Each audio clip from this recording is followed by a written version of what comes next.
COVID-19 on long-term societal impacts such as changes in consumer behaviors, the nature of work and the role of technology, both at work and at home, will change our way of life forever for us as individual, as a workforce, and as a society.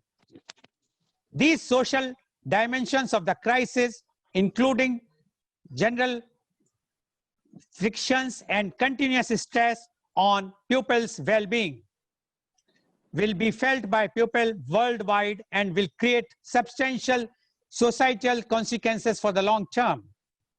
But crisis moments also present opportunity. More sophisticated and flexible use of technology, less polarization, a revived appreciation for the outdoors and life's other simple pleasures. No one knows exactly what will come, but here is our best step at a guide to the unknown ways that society will change. So to discuss about the COVID-19 impact on society, I would like to invite my first guest.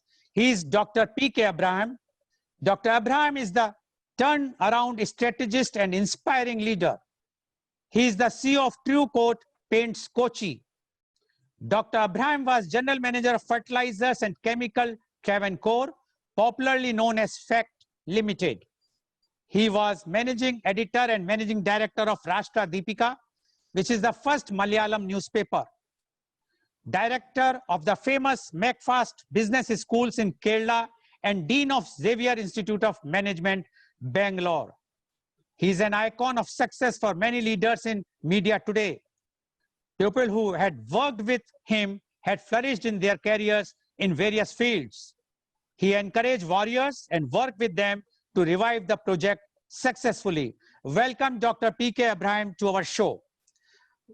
Dr. Abraham, you are in this field for so many years. You have worked in a company, you have worked in a media house also, rather you have turned around that media house, and you also worked as in a business school and as a Dean of Xavier Institute of Management, Bangalore. You now, for last 4.5 or 5 months, there is a lots of change, especially in the society. So we would like to know the COVID-19 impact on society. Dr. P.K. Abraham, please. Thank you, Mr. Lal Goyal. Thank you for your glowing introduction. I try to rise up to your expectation in my presentation and later discussions. I would also address our fellow panelists, Mr. Acharya, Justice Acharya, Mr. Rakesh Kumar Jha, and Madam Shetty. I will start about the impact of COVID-19 on society. As in the introduction, our editor, Lal Goyal, has said, it is a huge, vast subject. The society is so huge, so vast. It is a superset and it contains innumerous small and large subsets. And when we look at COVID has impacted all the walks of life. If you take a historic or the probability concept, it is perhaps the biggest black swan. You all know the black swan concept. It is the biggest black swan hit on humanity, much bigger than the Middle Age plague or the 1918-1919 Spanish flu, because it has impacted almost all countries, more than 180 countries or nearly 200 countries or nations in the world. Almost every country is impacted except very few. So we will briefly, given the short time by our editor, I will try to confine my presentation. We'll go to various important subsets of the society. The first superset on the subset is politics. What is the impact of COVID on politics and nation and the country administrations and the government?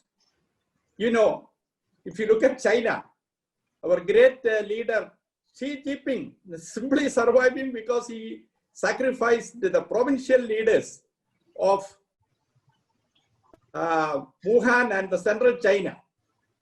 And of course, the Communist Party is a dictatorial and a totalitarian regime.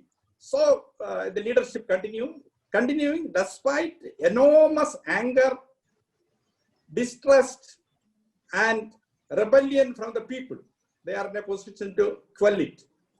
If you look at the Middle East or Europe or Latin America, you can see that the people are so angry. They are all angry against the government. Of course, we know that the government has limitations, but when they look at, they can be angry only with, first with God, and after that perhaps with the government. In our great country, United States, we all know that the President Trump is losing his popularity day by day. And when the election for the new president in the United States comes, we will not be surprised if Trump is thrown away. First time a sitting or a sitting president, it is a rare history in the United States that a sitting president is not re-elected. But in Mr. Trump's case, we can see that he will be thrown away. Not most likely, I can see that the anger. Excuse me, Dr. Ibrahim, can we just be on our subject, please? We are not discussing the Americans election. I am saying about the impact of COVID on politics. And it comes, and in most places, you can see that the people are really angry. So that is about the politics, impact on politics. Secondly, we will look at the economics. If you look at the economics, that is more important or equally important for the society.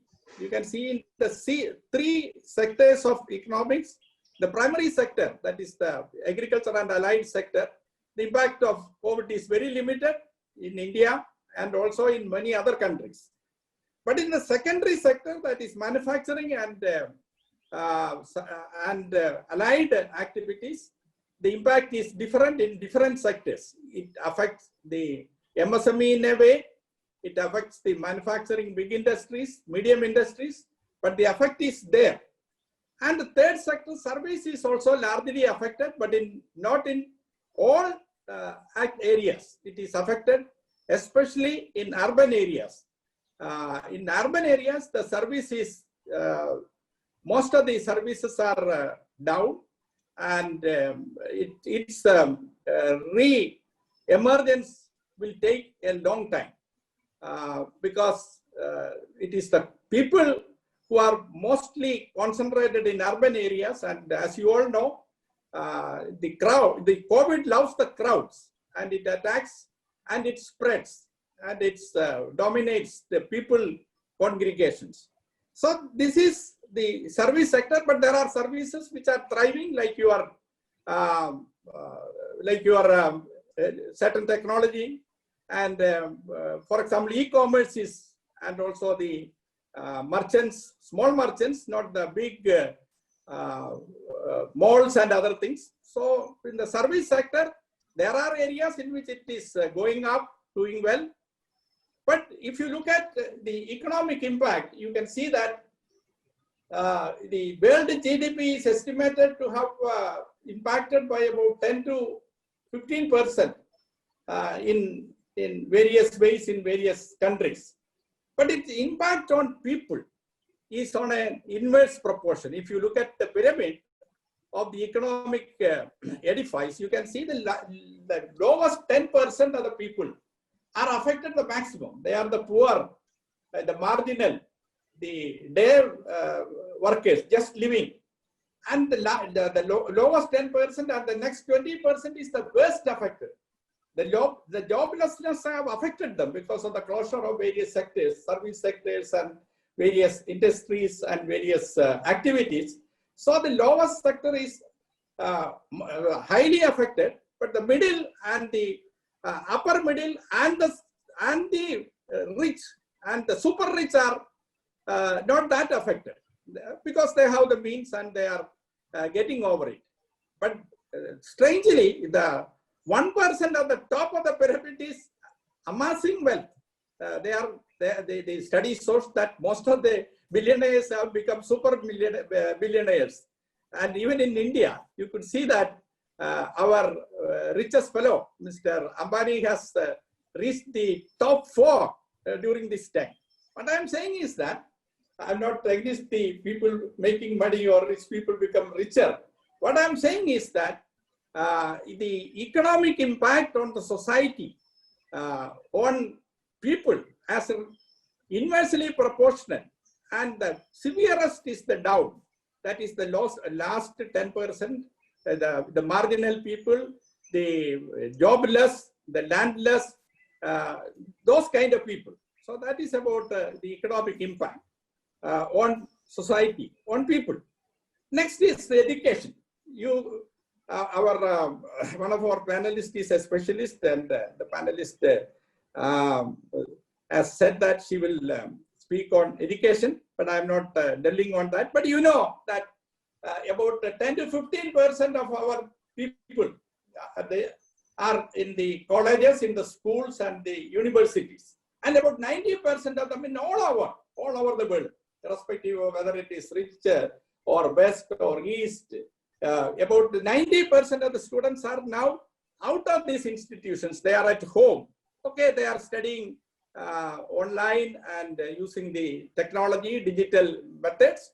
But we all know that a college life, a school life, a kindergarten congregation or a collective learning is no match for technology on the line. So education is another area in which we had massive impact, because about 15-20% of our cream of the population, that is the younger population, which has to grow up and build the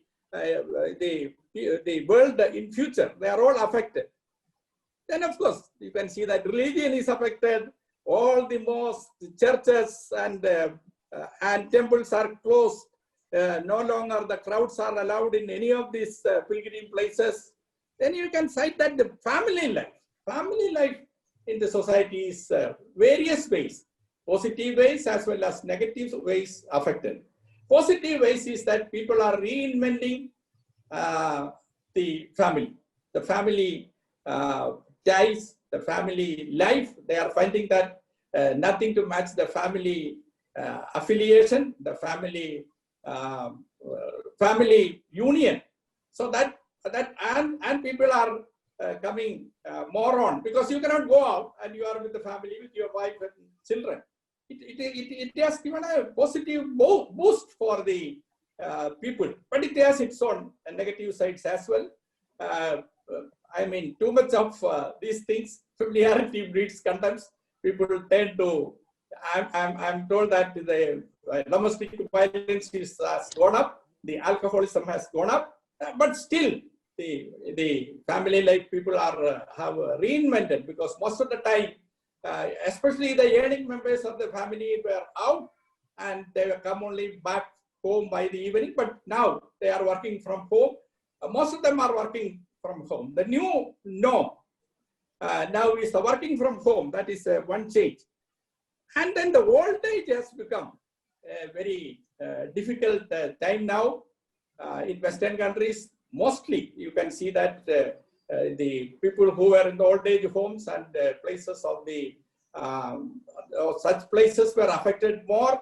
In East, luckily the old people are looked after by the family and by the collective system of the family ties, and it is not that much affected. But if you look at the Europe and the Western areas like United States, if you analyze the death, you can see that most of the people, or the large percentage of the people who died, apart from the lower level people, the destitutes and the poor and the homeless, apart from that, the statistics shows that the old people, okay, they are even otherwise they are infirm, they may have various debilities, they may have morbidity, they may have various diseases, but still the percentage shows that they have been affected by COVID more. But in our place, it is not so.